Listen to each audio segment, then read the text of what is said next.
Complex में है Raju gas चूल्हा रिपेयरिंग, जहां पर होता है गैस भट्टी, रोटी भट्टी, कुकर, मिक्सर, जार आदि के सुधारक एवं विक्रेता, जहां पर है घर पहुंच सेवा। तो आज ही संपर्क करें। मोबाइल नंबर है 8359837453 पर या फिर 9131360414 पर।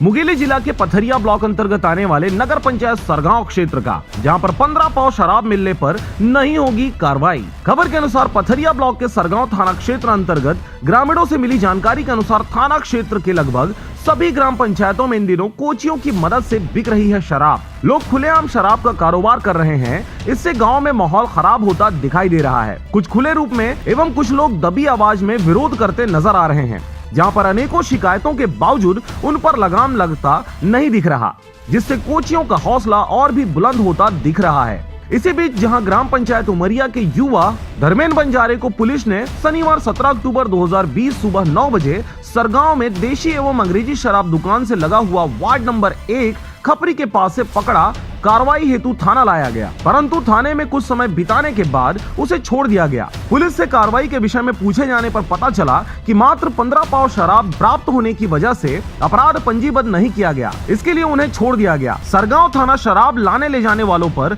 लगातार कार्रवाई का प्रयास करती नजर आती है। भट्टी के आसपास पुलिस की गुप्त सर्चिंग काफी जोरों पर रहती है, परंतु कार्रवाई नहीं होता, जिससे कोचियों के हौसले और भी बुलंद होते नजर आ रहे हैं। जबकि ढाबाओं में छुटपुट शराब की कार्रवाई बनते हुए देखे गए हैं, परंतु आम ढाबों में कार्रवाई की कोशिश अब तक नहीं हुई और ना ही नजर आ रही है। अब आगामी दिनों में यह देखने वाली बात होगी कि 15 पाव में अपराध नहीं बनने पर शराब की अवैध बिक्री पर कैसे रोक लगाया जा सकेगा, और लगाया जा सकेगा या फिर आम लोग 2-4 पाव वाले ही पुलिस जांच की शिकार होते रहेंगे। सरगांव से करण सिंह के साथ नारायण बंजारे की रिपोर्ट, RJ रमझाझर।